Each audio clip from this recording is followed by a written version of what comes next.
বিন্দু আজকে আমরা সপ্তম শ্রেণীর জ্যামিতির উপপাদ্য 2 শিখব। তো দেখি উপপাদ্য 2 এ কি আছে।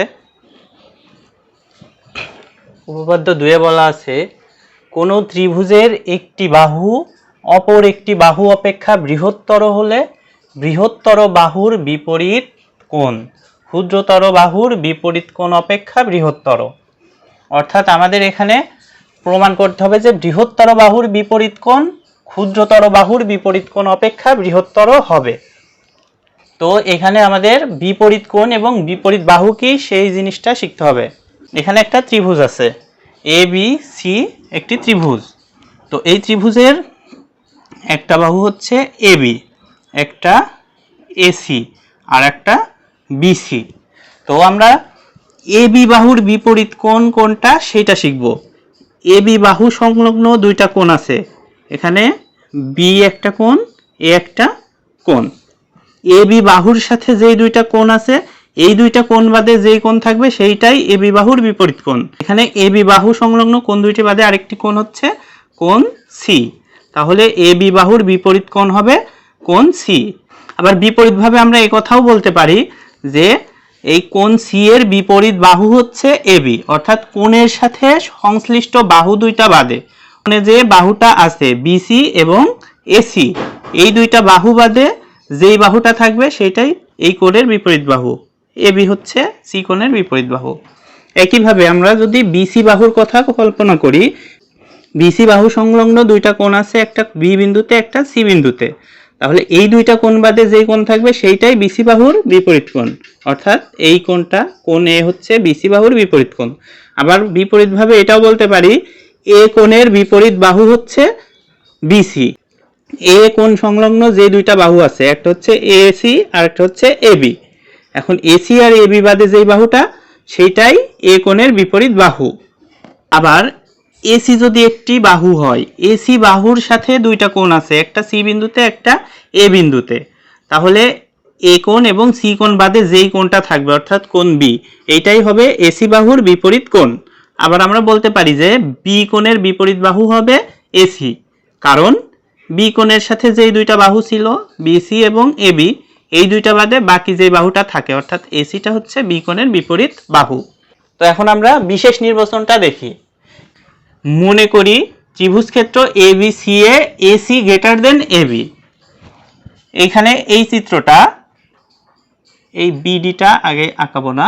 এবিসি একটি ত্রিভুজ, এখানে এসি বাহুটা এবি অপেক্ষা বৃহত্তর।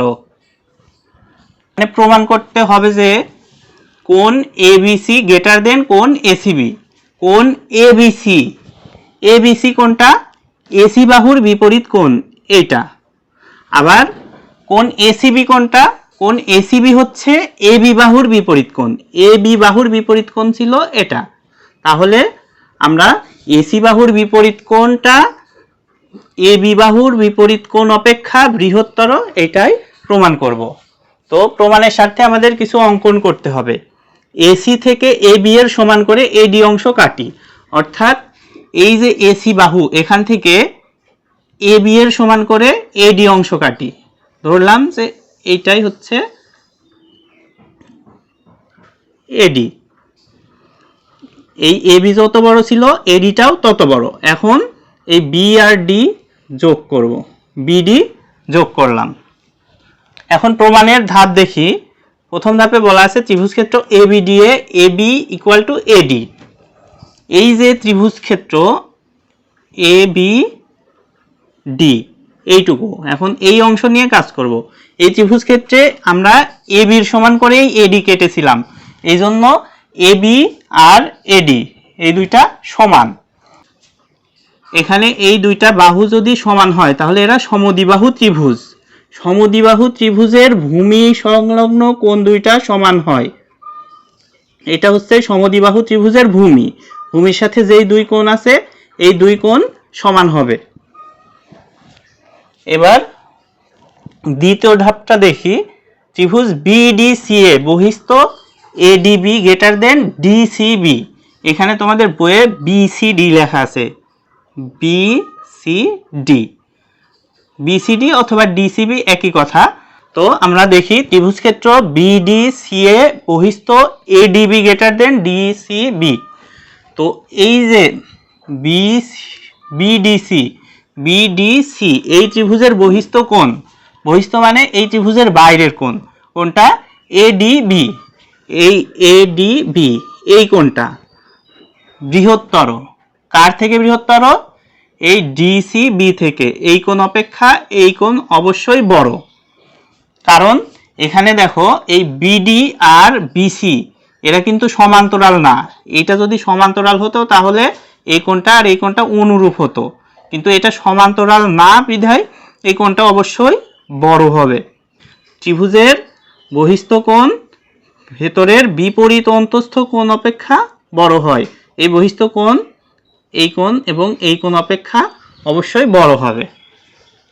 তাহলে ADB যদি DCB থেকে বড় হয়, ADB এটা যদি এইটা থেকে বড় হয়, তাহলে ABD এই অংশটুকু এইটুকুও এটা থেকে বড় হবে, কারণ কি এটা আর এটা সমান ছিল। তাই এখানে লেখা হলো ABD গ্রেটার দেন DCB।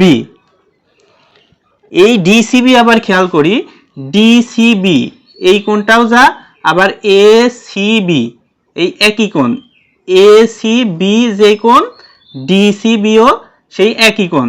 অর্থাৎ এই ABD যদি DCB থেকে বড় হয় তার মানে সেটা ACB থেকেই বড়, কারণ কি একই কোণের বাহুটা শুধু এ পর্যন্ত বর্ধিত। ABD greater than ACB। আবার একটা জিনিস খেয়াল করো, এইখানে ADB এই কোণটা আসলে কি কোণ ছিল? ABC কোণ।